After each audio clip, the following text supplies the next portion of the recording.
Eu hoje queria falar sobre a prisão do presidente Lula, do ex-presidente Lula. É muito difícil falar sobre esse tema nessa altura do campeonato, muito difícil, porque a gente trata de tudo hoje com muita paixão.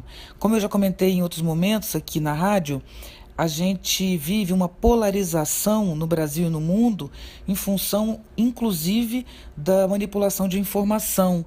É pelo afeto que eles nos manipulam, tanto politicamente quanto para comprar produtos, para consumir produtos, né?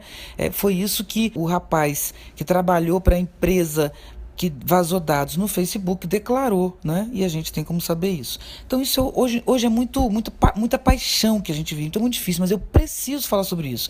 Talvez a maioria nem chegue ao final desse áudio, mas eu preciso falar sobre isso. Nós temos no Brasil um sistema de três poderes, né? Que é poder legislativo, executivo e judiciário. Nós hoje vivemos explicitamente a corrupção do poder executivo e do poder legislativo, mas não há possibilidade da corrupção existir sem a conivência do Poder Judiciário. Isso é impossível. Todas as contas são aprovadas pelo Tribunal de Contas, né? Não só as contas de campanha, que eles ficam sempre dizendo, mas foi aprovado e tal, como os gestores públicos. O Sérgio Cabral teve suas contas aprovadas. O Tribunal de Contas esteve junto com o Sérgio Cabral durante todo o tempo e nunca percebeu nada. O Ministério Público do Rio de Janeiro atuou durante todo o governo Sérgio Cabral e o Ministério Público também não percebeu nada. Então, existe hoje algo acontecendo no Brasil que é extremamente perigoso, que é o Poder Judiciário carrega o bastião da honestidade, né, quando não é verdade, não é verdade. O Poder Judiciário também está envolvido em corrupção, a gente sabe disso. O Poder Judiciário tem suas escolhas, né, tem feito suas escolhas e tem feito isso explicitamente na Operação Lava Jato. Nós temos, por exemplo, foto do Sérgio Moro abraçado com Aécio Neves. Nós sabemos claramente, explicitamente, o que o Aécio Neves fez. Quero dizer, os indícios são enormes em relação a uma corrupção do tamanho de um mundo, mas o Aécio Neves sequer é tocado. O Aécio Neves desapareceu, ninguém toca nesse assunto, né? A gente tem hoje um presidente da República, que a gente tem áudio desse presidente da República escondido no seu palácio em Brasília, na sua casa, no seu palacete em Brasília, num encontro noturno, né, com a JBS, onde ele fala explicitamente de corrupção. A JBS deu esse vídeo como comprovação do que ela já tinha dito sobre Michel Temer e ele continua no poder, né? O Cunha foi preso, né? A gente sabe que o Cunha está preso, mas a mulher do Cunha, que obviamente tinha um envolvimento com o que o Cunha fazia, sequer foi presa. Por que o Sérgio Moro liberou a mulher do Cunha e tratou como inocente? Será que o Poder Judiciário também não está envolvido em corrupção? Por que a gente não pensa isso? Então, o que eu queria comentar com vocês é que a prisão do ex-presidente Lula, ela é um absurdo na minha perspectiva. Eu não votei no ex-presidente Lula, nem na sua primeira gestão, nem na segunda. Eu não votei na ex-presidente Dilma, nem na sua primeira gestão, nem na segunda. Eu não estou falando, votei na Marina. Eu não estou falando aqui como partidária, não sou petista, não sou afiliada ao PT, mas é inacreditável que isso esteja acontecendo na nossa frente. O ex-presidente Lula está sendo preso porque ele tem um apartamento que não está no seu nome? Porque ele tem um sítio que não está no seu nome? Quero dizer, a corrupção é quando você ganha bens, não é isso? Esses bens só são seus se eles são de sua posse ou de alguém de sua família, né? Mas não tem posse. Um dia esse ia passar para o nome dele, sim, mas não foi, não passou. Não há provas de que o presidente Lula é dono do triplex e muito menos do sítio. Não há essa prova, né? Mas ele está preso.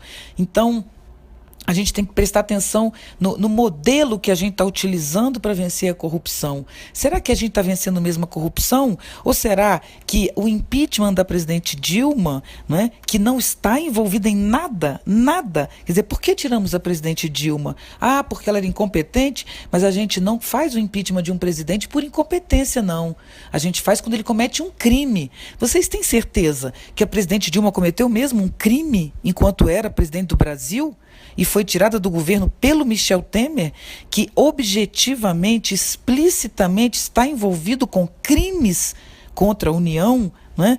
Então, as coisas no Brasil se inverteram de tal maneira que hoje tudo o que acontece com quem está no poder, e quem está no poder foi quem tirou a presidente Dilma do poder, a gente está dizendo que tudo isso é causado pelo Lula. Onde está o nosso raciocínio nesse momento?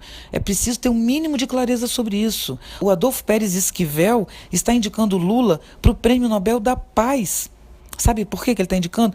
Por causa do trabalho que o Lula fez, que é inédito no mundo. E é fato. Procura saber isso nos organismos internacionais, na ONU, em relação à diminuição de desigualdade, em relação à valorização das classes menos favorecidas.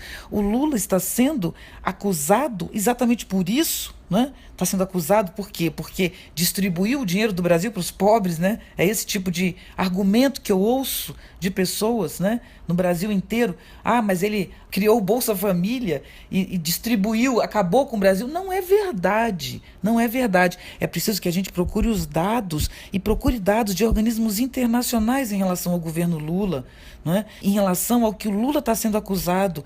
Pensa que grande parte do que a gente ouve hoje é notícia falsa. Vocês não ouviram tanto que o filho do Lula era dono da Friboi?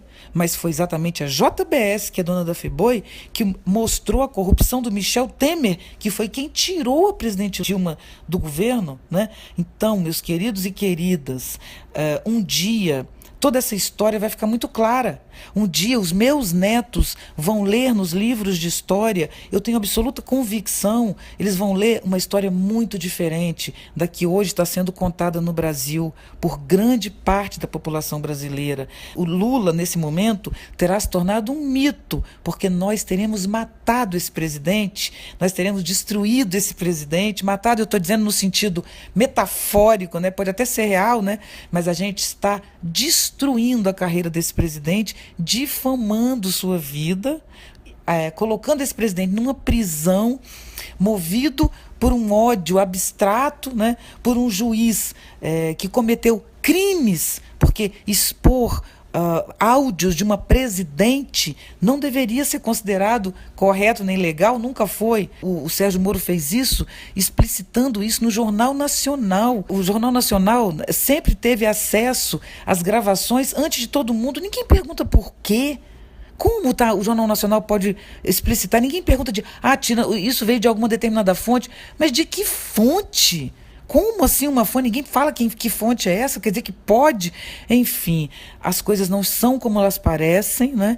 Infelizmente, há o caos da informação e um caldo muito torto. Eu sei que o que eu estou dizendo vai provocar ódio em uma grande parte da população, mas eu não posso me eximir desse momento, eu não posso estar fora desse momento e não comentar este absurdo que está sendo feito contra o ex-presidente Lula hoje no Brasil. E sabe por que isso está sendo feito? Porque ele tem 3 vezes mais intenção de votos do que o segundo colocado.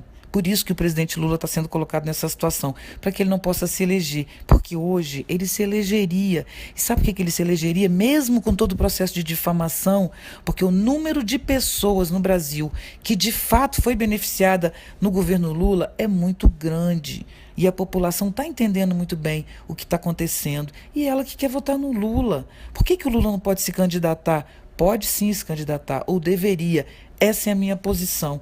Infelizmente, tudo indica que isso não vai acontecer. E que essa história só vai ser contada daqui a muito tempo, né? E quem sabe um dia vocês vão ouvir e dizer, caramba, a Viviane tinha razão. Infelizmente, eu sei que isso vai provocar ódio, vai provocar raiva, mas eu precisava falar. Um abraço para vocês.